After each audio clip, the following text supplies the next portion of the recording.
love to get Harden for him. You know what I mean? Yeah. I was But gonna say, man, that's crazy though. Like, how you get all the way to the NBA and you don't know how to shoot? Like, really? Like, you get all the way to the pros love and to you don't get know how to Harden shoot? for him. You know what I mean? I don't even know how he got that far. Like, that's crazy. Like, none of his. That's like, to me, I look at like all his high school coaches, college coach, all them coaches failed him because they didn't make sure he had a shot before he went to the league. I Like, mean, what a the lot of hell? guys come into the league where like they got all the skill, talent in the world, but they're not real good shooters. If you look like through the history of the league, a lot of guys came in like, with a weak jumper, and then they were in the league a few years and they developed one. You know what I mean? So I don't know if he puts the work in the gym, but that's something like we're about to talk about. Like even with me, I've been doing music like 18 years. We play pickup games at the Y, right? On Thursday, you and I, and everybody leaves at 9 o'clock. Well, for 18 years, I've been staying after for 2 hours and shooting 1,000 extra jump shots. You know what I mean? Like, of course, your jumper's gonna get better. You know what I mean? Like, yo, you got to put the work in. So Oh, like man. that's on him too, But yo, he's a skilled guy. I'm saying like you were saying too about like Kyrie is that the way that he's acting, his stock is dropping. Like he's coming to practice and not practicing, and they're sending him home, and he's acting like a knucklehead and shit like that.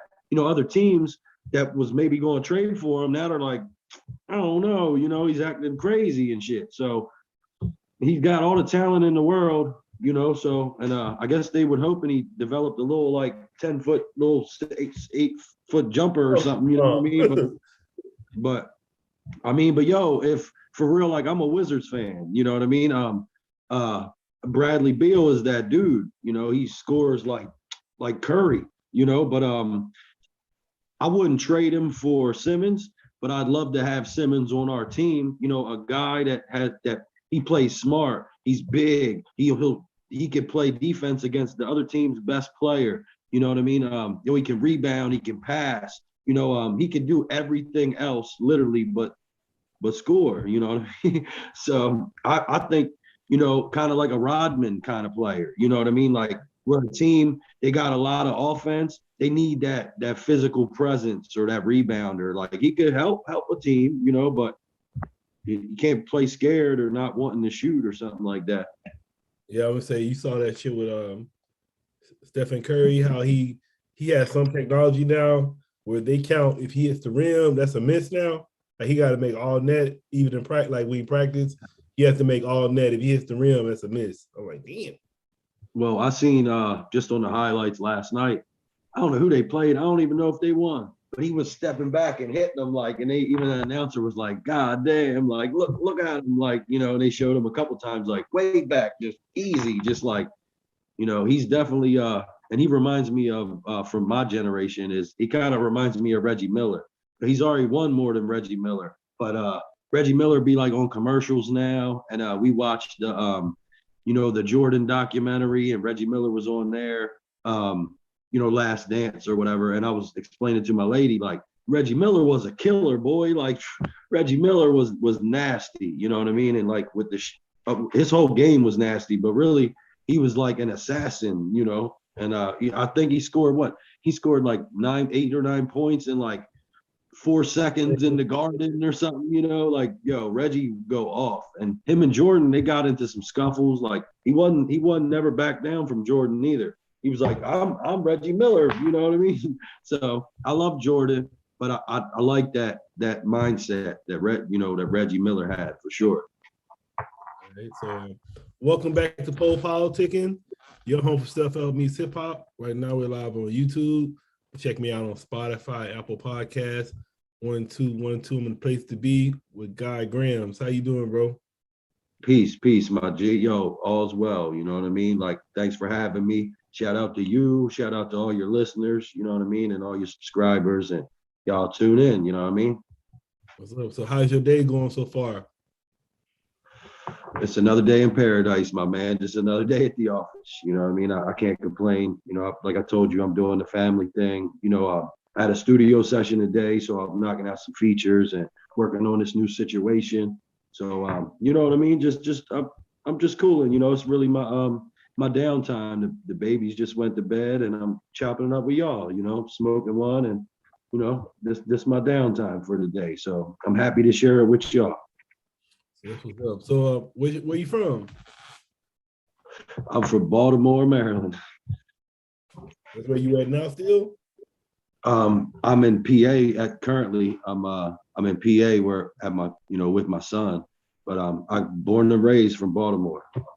So how was that? Uh, Baltimore's cool. It's cool. It's one of them places like, if you're from here, it's close to your heart.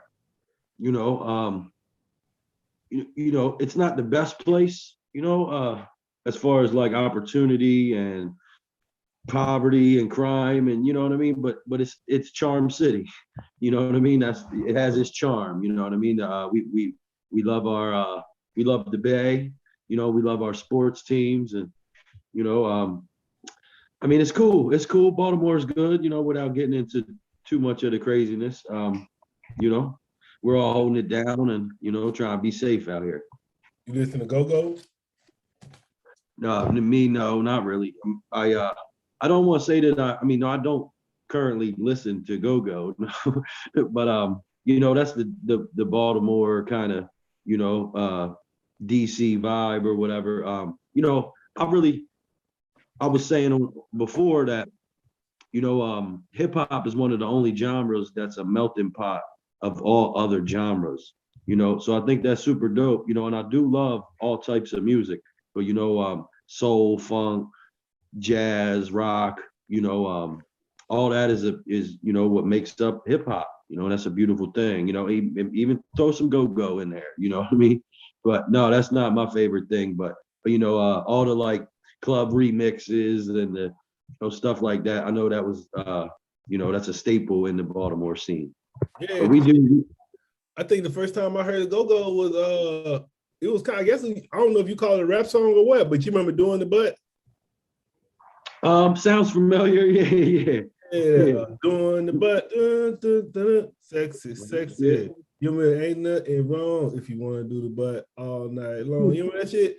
Tina got a big old butt. Oh yeah, Keisha got a big. Caught up like Charlie Brown and yeah. You know what I mean? Like and then, like I said, the DJs especially here, but for me, my lane is more like the boom bap, 90s raw. Hip hop raised me, so that's kind of my lane. That's what I do. I give that feeling. I used to get right around my cousin when I was like 14 years old. We'd be banging Gangstar and the Lost Boys and Mobb Deep and and Big L and Capone Noriega, whatever we was listening to. I was smoking and I would get goosebumps. So today it's come full circle that I'm a MC and an artist, and I kind of give people that vibe that I used to get. I give it back to you. You know what I mean? So it's beautiful.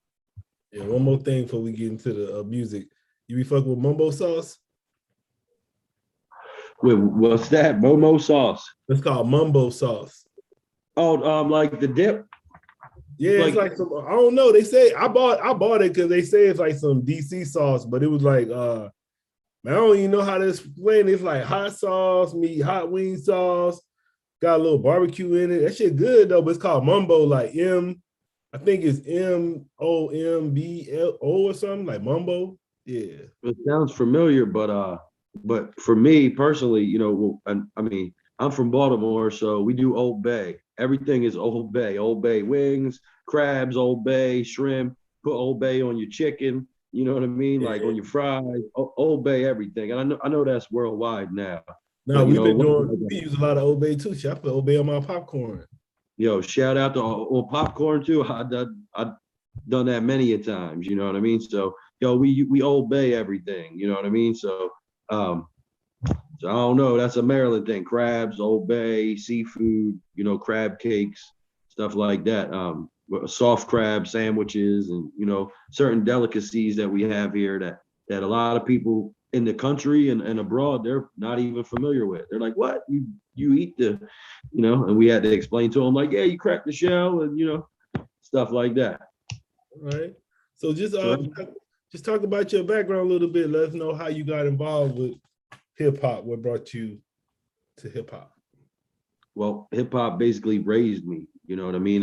My sister, she's 6 or 7 years older than me. I'm 36, so I came up at the end of that golden era. You know what I mean? I'm blessed to have been a part of, catch some of that. The OGs helped raise me. And I even reference my cousin Ugg. Shout out to my cousin Ugg. He put me D with a lot of like hip hop and a lot of music when I was growing up. And like I was telling y'all, I used to get goose pimples and chills and shit. Banging and listening to the, so now it's kind of like I give that back. I'm a live musician as well. Like, for the past like 16 years, 18 years, I've been playing live. I'm a shaking hands and kissing babies kind of musician. I'm not huge online. I'm a traveling musician. So that's really where I like to make my bones in front of a crowd. I did the battle scene for some time, and I've traveled all over the world. Did the Europe tours and such. I rolled with a bunch of dope MCs like Jay Royale, Ill Conscious, The Dirt Platoon, Jamil Honesty, Seneca the Misfit. These are local guys in my area that are all like, making noise worldwide for real. You know what I mean? So, we really just trailblaze and come through to, wherever city we get booked at.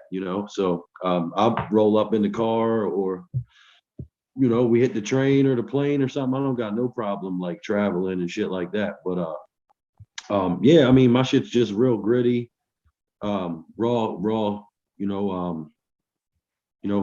perspective on life, on my area, on poverty, on the game today. So yeah, I mean, I'm gonna continue to do this, and like I said, my name is Guy Grams. For y'all that ain't catch that, we just put out the war medals. I know that's what we're talking about. Which has been getting big love. Is produced by the Prospect. He's a producer from Australia, but he worked with artists like James Gasol, my man the Ice Lord. He's very accomplished producer, and he's super ill guy. You know what I mean? Before that, we released an album called Gramzilla. And it's all this, everything's available online, the Fugitive Handbook, the Consigliere, the gateway drug that we, released through Chop Herring some 10 years ago or something, wherever people jumped on at, wherever you heard of me, or if you see me somewhere live and you just kept plugged in, I appreciate y'all. Like I said, I appreciate your listeners and also my listeners as well. And just astute hip hop heads, that like real content, nothing that, you gotta turn your phone off and sit down and like listen to, you know what I mean? Like you really gotta like listen, like also I was telling people recently too, I'm not gonna front like my sound is for everybody, you know what I mean? Like we're not, it's for the real hip hop guy that, and a woman too, you know what I mean? But for the real hip hop head that wants that nostalgic vibe, but don't want it to sound like dated, you know what I mean? Like it's new and fresh, but with that old feeling, I'll say, you said real hip hop. So what is real hip hop to you? Well, again, like I said, I love all music and everything. I mean, I'm an East Coast guy, you know what I mean? So, boom bap, East Coast, raw, Wu-Tang, Nas, stuff like that. KRS-One, I mean, I love all of West Coast MCs and, but really, like I said, the East Coast sound raised me and kind of molded, my idea of hip hop, and for a long time, New York had it. Like the East Coast was where it was at, and now it's all down south or overseas, the Midwest guys, or even like as far as like the boom bap, the underground scene is really big in Europe. Those guys kind of got the vibe now, or like, the culture, and they're really good students over there too. So, excuse me. But yeah, they they hold it down for the underground and the hip hop culture still. When the last time that we went to Europe, traveling on the trains and all, it's interesting because you know, hip hop is still like a staple of their culture. And when I say hip hop, I mean all the elements. Like they're wearing the Kango hats and the track suits, and they're still into b-boying and breakdancing and graffitiing, and you know, and I think that's really cool that you know, they're like 10 years behind everything in America, and they just they're down with the culture of hip hop. And like I said, it's not, you know, for those that don't know, you know, it's MC and DJ and graffiti and b-boy, and you know, it's a lot of elements to that make up the hip hop culture that we're a part of. I was gonna say, you was talking about war medals. I was gonna ask you to just talk about that a little more and any other current projects you got. War medals, like I said, it's produced by the Prospect. You know, the idea was like your scars, you know, your scars that you wear. We wear our scars proudly. They're our war medals, you know. And even as I delve like deeper into that idea, you know, I got to thinking like, you know, our veterans of war, you know, people that go overseas, people that fight, you know, sometimes they're the lowest ring of people, you know, and they go and protect all of us, you know, not just for America, for all countries, you know, the people they go fight and everything, you know, protect us and give us the freedoms, or able to express ourselves as artists, or have, you know, YouTube channels, and you know what I mean, do all that stuff. And they get these shiny medals, you know, they're you know, of no value. You know, they come home and they give them these medals of honor, you know, but then they don't help them, you know, integrate back into society. They don't help them with rehab. They don't help them, you know, a lot of these guys, they get these medals, right? But they come home with PTSD and drug habits, and they can't sleep at night, and they can't find a job. And like, you know, they kind of get kicked to the side after like holding it down for the rest of us. You know what I mean? So in some way, it's also, I wanted to bring awareness to those unsung heroes, you know, those guys that hold it down and kind of get kicked on, and you know, defend us all and bear the weight, you know, and you know, they kind of get the short end of the stick sometimes. So I just wanted to say that you know, I see them guys, you know, and I salute them, you know what I mean, and I appreciate each and every veteran and of any war, you know, that whatever they did to you know, make a better place or way for their family and the people that they care about. You was in the military too? No, I'm not. I've never been. My grandfather was, and he used to box in the army and shit like that. And I always thought it was dope. Like I said, it's a different kind of mentality. You know, when bad things happen, most people's human nature is to run the opposite direction. But it's a special kind of man to run into the fire. You know what I mean? So I look at like our army men, people, you know, our military people that defended, you know, fought in wars and defended their land and their ground.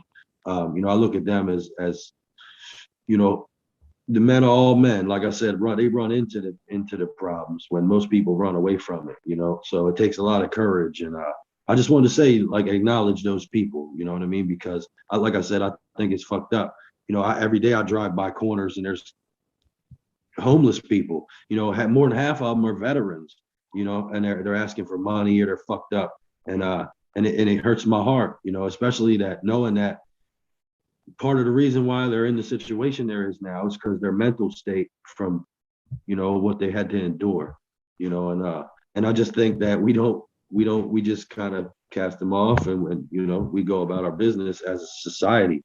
You know, and I don't know, they should be appreciated. We should definitely have more programs and stuff just to get them back, you know, acclimated in society, make sure they're substance abuse, make sure they have people to talk to, and, you know, job opportunities where people give them decent jobs, and, you know, try to give them a chance to, you know, get their life back on track. You know, when you was living in a war zone, or you had to do things to survive, you know, it can really affect your mental. And then you're coming back, like I said, kind of acclimating back into society.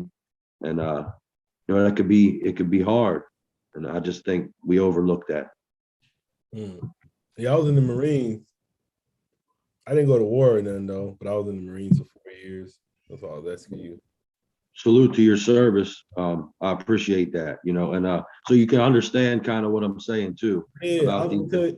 I was gonna tell you though, like, man, they got a lot of benefits. They got a lot of benefits that veterans can take advantage of, but I don't know, man. Some of them, I think they just really have like they might be they mental so off where they don't know how to go do that stuff or something like that. And Or then who some of them be the to, ones that got like dishonorable discharge. So it'd be some of them like that. But shit, man, they got hella shit. They got shit if you homeless. Like you homeless, man, you can't even be homeless. That's like the first thing they say if you call the VA hotline, they be like, you homeless, press 1. So they got yeah, like homeless, they got like this, like you got injuries, you get money, shit. You like even like job, all that stuff you were saying. It's just like some people with the don't take advantage of yeah, it. Huh?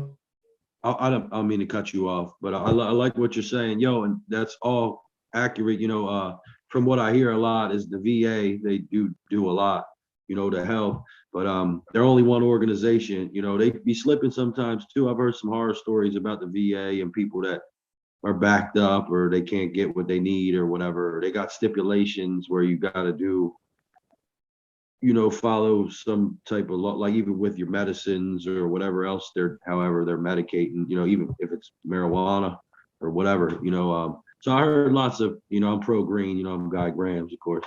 So, you know, but yeah, like I say, yo, salute the VA. They definitely do a lot. You know, they're probably the only organization that does that, right? And even like you said, with honorable discharges and stuff, they might not be eligible for like Right. VA help and stuff like Yeah. that.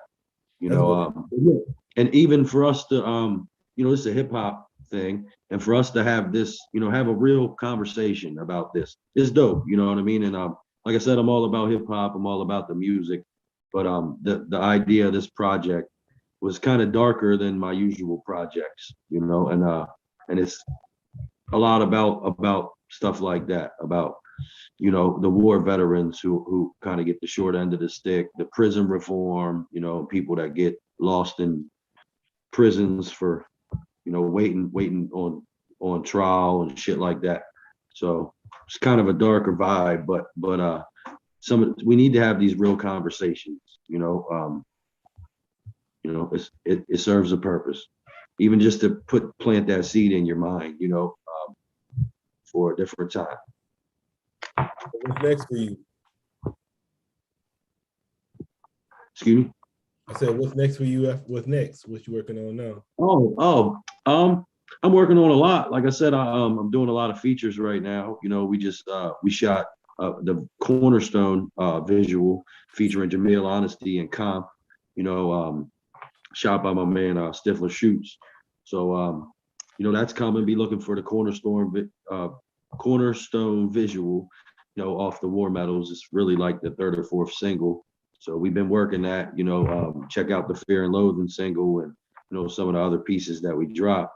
But I got the Almighty Grams coming, you know, with my brother Raph Almighty at a Mighty Mighty Dirt Platoon. You know, that's through ESI. That's a Canadian label, so that should be coming early, you know, early in next year. And I'm already working on this new situation. You know, excuse me. I don't want to say too much about it right now because you know, it's in the works. So, but just know, like I said, I'm definitely working on something new. There'll definitely be something else after this War Medals. Almighty Grams is set to drop early next year, and yo, we're just gonna keep it pushing and keep it moving. Um, you know, definitely be looking for more Guy Grams material. And then what are your interests outside of music?